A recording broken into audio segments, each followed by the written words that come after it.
So today I wanted to talk about a very important topic, and that is artificial intelligence. I'm sure a lot of you have already heard about all of these new programs, such as ChatGPT, DeepSeek, Grok on Twitter, and all of these different programs that are being used actually daily today by hundreds of millions of people, and millions of them are Muslims. So the question is this a good thing? Does it have a good influence on Muslim community that we start using and relying on these types of programs? And I wasn't really planning on talking about this topic, even though it's an important topic, but I didn't want to talk about it until I started recently noticing this pattern of problematic things that are coming out and issues, like really, really big issues that are influencing the Muslim community due to artificial intelligence. So the first thing I think I should do is to talk about what is artificial intelligence, because I think some people are extremely ignorant when it comes to the identity of what is artificial intelligence, how does it work, and due to that, they give it a lot of authority. They rely on what it says. It's like gospel truth or something. And many of these people are Muslims, and it's a huge issue. Even obviously, non-Muslims are doing the same thing. You go on Twitter and whatever, you have two people discussing and arguing, and then one of them just mentions Grok or whatever on Twitter, and then he's like, "Is this true or is this false or whatever?" And then he uses whatever the artificial intelligence says as proof or evidence, as if what have been said is true. So how do these programs work? They simply work through you design a program, and then you input data within that program. You input certain data within that program. You input certain algorithms. So, for example, you would put an algorithm within ChatGPT that when a question is asked, search Reddit, for example, search YouTube, search articles, search these specific website. When a scientific question is asked, go to science, nature, go to this and that. So you will input this specific command within the artificial intelligence. Also, where you direct the artificial intelligence to go, the responses of the artificial intelligence will reflect wherever it's collecting data from. So you need to understand this is just a program, and that program is collecting information depending on the person who programmed it, where it's going to collect the information from. Now, keep in mind, the people who are designing these programs are not Muslims. They're not Muslims, and they are Western people, and they have their own agendas. You know, you look at DeepSeek, whether it's used by the Chinese, or you look at Grok being used by each of these people have their own agendas. And therefore, whatever the artificial intelligence is going to say and answer you and reflect, most of the time is going to be based on the views that these people hold and the agendas that they're trying to accomplish. So the problem is when people don't understand the biases within these programs, and that leads to huge issues. Like, for example, recently, come across like many people who are like experiencing doubts. Some of them have become hyper skeptics. Why? Because they go to ChatGPT, like the Quran says, ask the people of knowledge if you don't know. They think it's go ask ChatGPT if you don't know. So they go to Sheikh ChatGPT or Sheikh Grok or whatever, and they go ask him questions. And then they get confused. Why are they getting confused? Because that artificial intelligence program is either collecting information from Reddit or from whatever articles out there online in the English language, and then it's responding to the questions. And most of the people commenting and making posts in these websites are non-Muslims, people who hate Islam, misrepresent Islam, and put incorrect information. So when that Muslim is asking the artificial intelligence, he is under the influence that the artificial intelligence is objective. You know, it's not biased, it's objective, and it's going to give me the right answer, and it's done, research in every book on planet Earth or something. And even in the Arab world, I've seen, sadly, some YouTubers are like relying on ChatGPT, and they're supposed to be Muslim YouTubers. The guy's like, oh, I saw a question in the comments and I went to ChatGPT and it told me this hadith and that hadith. Are we leaving people of knowledge and the scholars and going to ChatGPT and asking it questions? Now, for example, you can go to ChatGPT. I was just doing that before recording, so I can give an example. So I asked ChatGPT, based on rationality and evidence, give me a simple yes or no. In your view, does God exist? So it responded by, based strictly on rational analysis and available evidence, the answer is no. There is no conclusive evidence that God exists. It gives you an answer, a very atheistic answer, obviously. So the person who's programming this is programming it in an atheistic, naturalistic way. What's the proof of that? The proof of that is the next question I asked. What is your source for this claim? So then it says great questions. And then it starts listing what? Number one, scientific method and empiricism. when the question of God is not even a scientific question. So it's an atheistic worldview. Scientism, in a way, it's using science to disprove the existence of God. And it says observable, testable, and repeatable. Who said that God is like atoms that you're going to put under a microscope or something? Why are you using an incorrect method? And then it says naturalism and the burden of proof. So whose method is naturalism? Naturalism is an atheistic method. It's an atheistic ideology. So when you look at these programs, you need to understand that people programming these things are atheists. They're not, Muslims. So uh, it's going to collect data from sources which are non-Muslim sources most of the time. So as a Muslim, you cannot go to a program like this and rely on it for Islamic questions. That is the most idiotic thing you could possibly do. Like, for example, I ask it, is there scientific errors in the Quran? He was like, yes, there's scientific errors in the Quran. And then it went to talk about sun setting in a muddy spring. You all know all of this nonsense, which we've responded to 100 million times.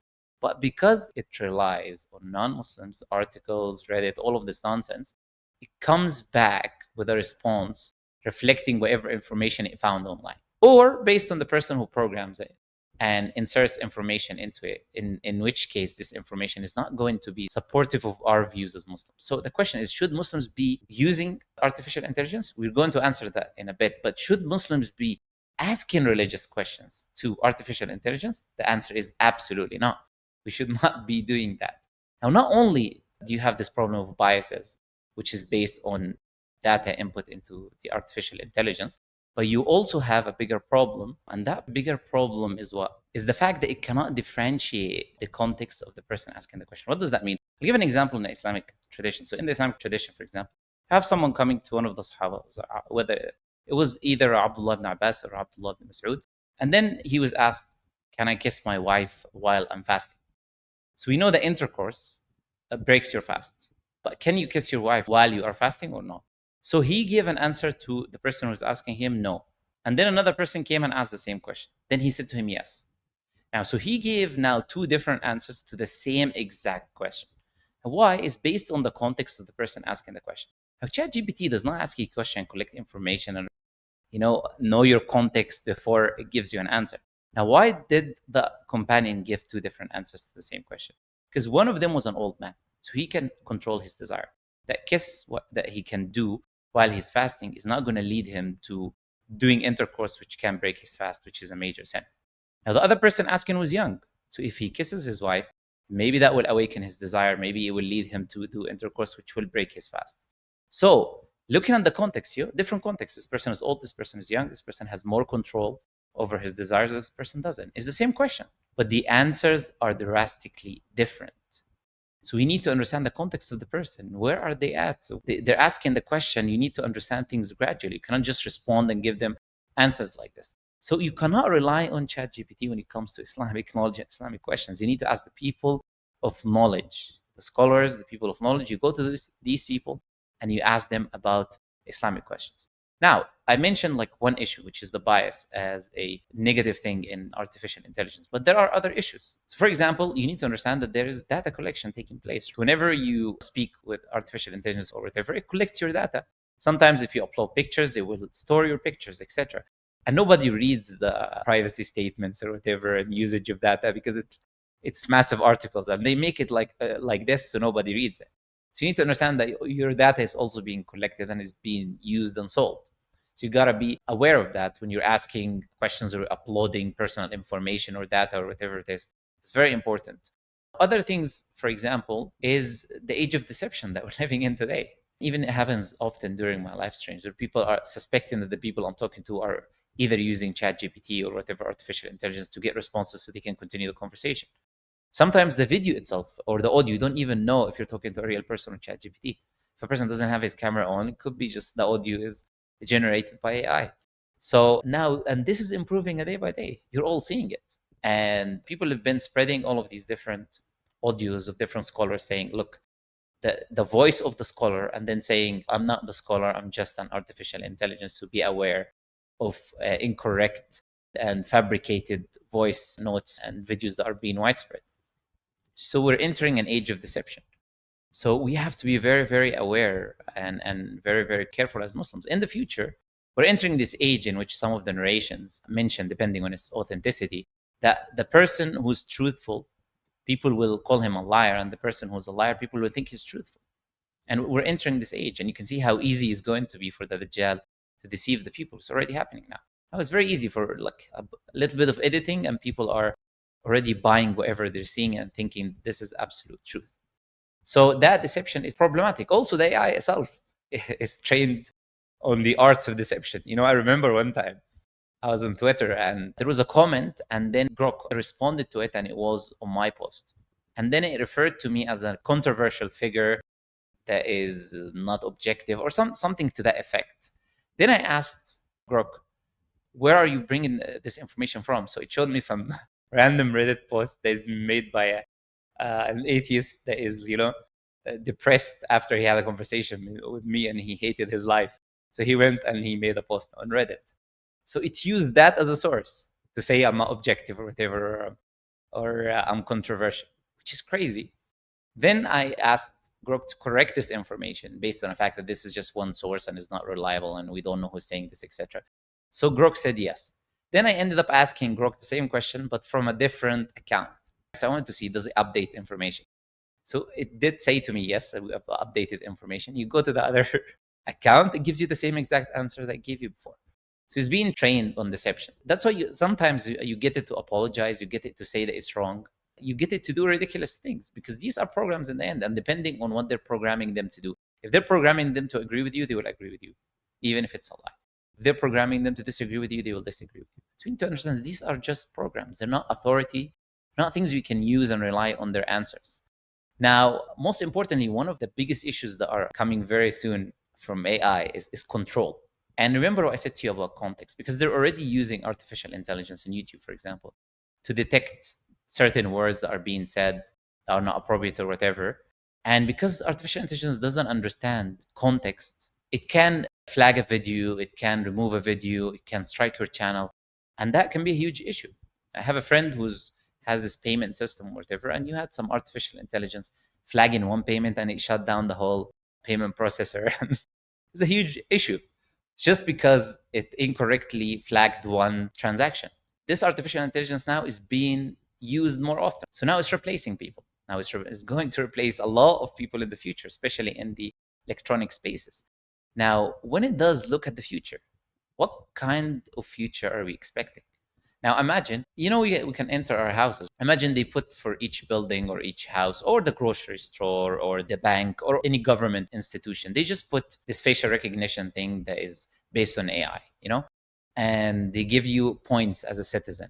And if you are being a good citizen, you can enter these specific locations. If you're not being a good citizen, you're not going to be able to. Each house has one of these systems that locks your house, and then you can be locked in your house, because we can know this is already being used in the cars and Tesla and whatever you guys already know, can lock a person inside his car, using artificial intelligence. So we're approaching an age in which we need to be very, very careful about the advancements of these things, because they're not designed by Muslims.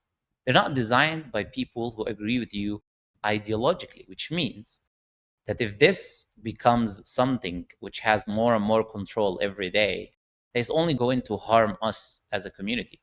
So we need to be prepared. And towards the end of the video, I'm going to mention what we need to do. Very basic things, but what we need to do. So these are all things that we need to look out for, harmful things, negative things, etc., that we need to be very, very, very careful about. Does that mean we should not be using artificial intelligence? No, I'm not saying that. There's many good usages that we can use artificial intelligence. For example, translation. For example, writing articles. For example, correcting grammatical mistakes in articles. For example, data entry, coding. All of these things are okay. You can use, as a Muslim, you can benefit from artificial intelligence. You can use it in titles, videos, or whatever. You can use all of these things, creating thumbnails. All of these are great usages of AI. So we're not anti-AI, and we shouldn't be anti-AI. We should be using it and benefiting from it. At the same time, understanding where it can be used and where it cannot be used. It's a tool, just like anything else and everything else. Just think of AI like you're using Google.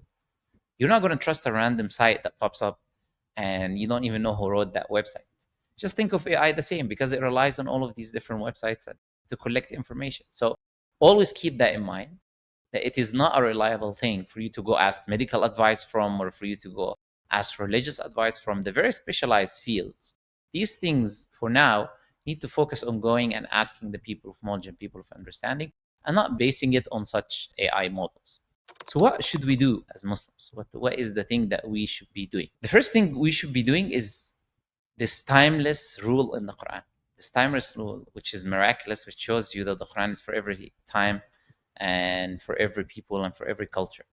That the Quran tells you, if an unknown person, if an ignorant person, if a disobedient person comes to you with the news, you need to verify it. You need to search. You need to investigate. That's what the Quran teaches you to do. Now, this rule we need to thoroughly apply as Muslims, because, like I said today, with the deception that is happening and increasing day in and day out, you need to be very aware. You cannot just trust whatever you see online. You need to research, verify, and investigate, and make sure that whatever you're seeing, whatever you're hearing, is accurate and it is coming from the source. Because, like I said, very soon, like they all talk about this island and list. If you guys know what I'm talking about, it ends with Steen. That list, for example, if it comes out, people can just come and say later on, oh, this is AI. All of these videos are AI and all of this. So deception is going to increase very, very, very highly. So we need to be very, very thorough in our investigation and research when we see information online or things being said. Secondly, what else do we need to do? We need to advance ourselves in the knowledge of what these technologies are, its capacity, and developing our own. Our issue with social media is that we're reliant on non-Muslim social media, and then we're restricted and we're having all of these issues. If we did our own social media, we wouldn't have this issue. So now with AI, we need to do that. We need to have our own people that are designing AI that we're using as Muslims in a way that benefits us. Because we can input our data, just like these people are inputting their data. They believe their morality is superior, and that's why their AI is going to reflect that.